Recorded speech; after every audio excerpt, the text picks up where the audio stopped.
बिहार से भाजपा के बड़े नेता केंद्रीय गृह राज्य मंत्री नित्यानंद राय ने शनिवार देर रात हम नेता और पूर्व मंत्री संतोष सुमन से मुलाकात की।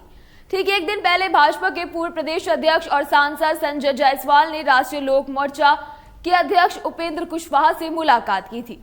लोजपा के अध्यक्ष चिराग पासवान तो सीधे भाजपा के केंद्रीय नेतृत्व के संपर्क में हैं। उन्हें शायद वाया मीडिया पसंद नहीं है। ये सारी कवायद तब हो रही जब एनडीए में सीटों के बंटवारे को लेकर जीत की स्थिति है।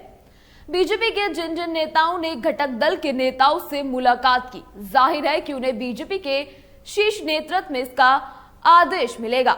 चुनावी मौसम में जब दो नेता मिलते हैं तो वो सिर्फ कुशल क्षेम तक ही सीमित नहीं रहते, यकीनन चुनावी चर्चा ही करते होंगे। ये मुलाकात तब हो रही है जब एनडीए के घटक दल सीट शेयरिंग में अपनी हिस्सेदारी जानने को बेताब है। कुछ रूठ रहे हैं तो कई मुंह फुलाए हैं। जीतन राम मांझी कहते रहे कि इस बार ठोक बजाकर सीटों पर बात करेंगे। आश्चर्य यह है कि मुलाकात के बाद सबके चेहरों पर खुशी दिखाई दी। सबने एक स्वर में कहा कि बिहार में एनडीए हर हाल में 40 की 40 सीट जीतेगा। चिराग पासवान ने रविवार को हुई रैली में तो ये बात तो नहीं कही, लेकिन बाद में मीडिया से जरूर कहा कि एनडीए से उनकी कोई नाराजगी नहीं है। ये स्वाभाविक सवाल है कि एनडीए में सब कुछ ठीक होने की बात घटक दलों के नेता कह रहे हैं। लोकसभा की सभी 40 सीटें जीतने का विश्वास भी जता रहे हैं। फिर सामूहिक बैठकों की जगह अलग अलग मुलाकातों के मायने आखिर है क्या? दरअसल बिहार एनडीए में अभी 6 दल शामिल हैं। चिराग पासवान के नेतृत्व वाली लोजपा, पशुपति पारस के नेतृत्व वाली रालोजपा, जीतन राम मांझी की पार्टी हम, उपेंद्र कुशवाहा की आरएलएम के अलावा भाजपा और जेडीयू शामिल हैं।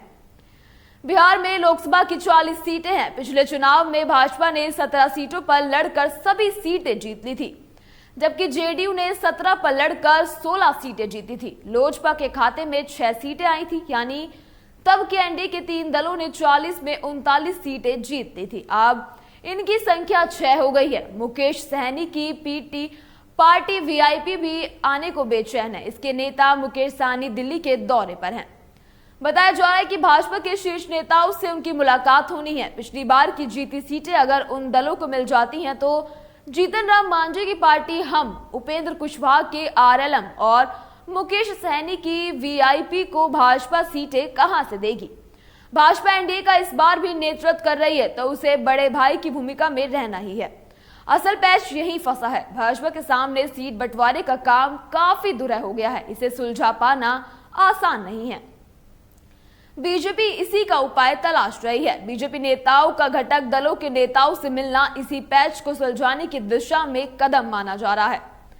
यह भी सच है कि बीजेपी के ये नेता अपनी ओर से कोई उपाय लेकर नहीं मिले हैं, बल्कि वो शीर्ष नेतृत्व के संदेशवाहक भर रहे होंगे। यानी दिल्ली में जो संदेश मिला होगा वही उन्होंने आगे बढ़ाया होगा।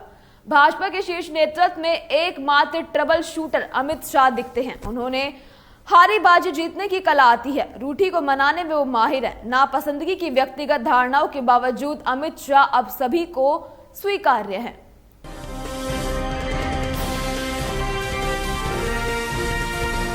केलांचल टाइम्स, हर खबर पर हमारी नजर।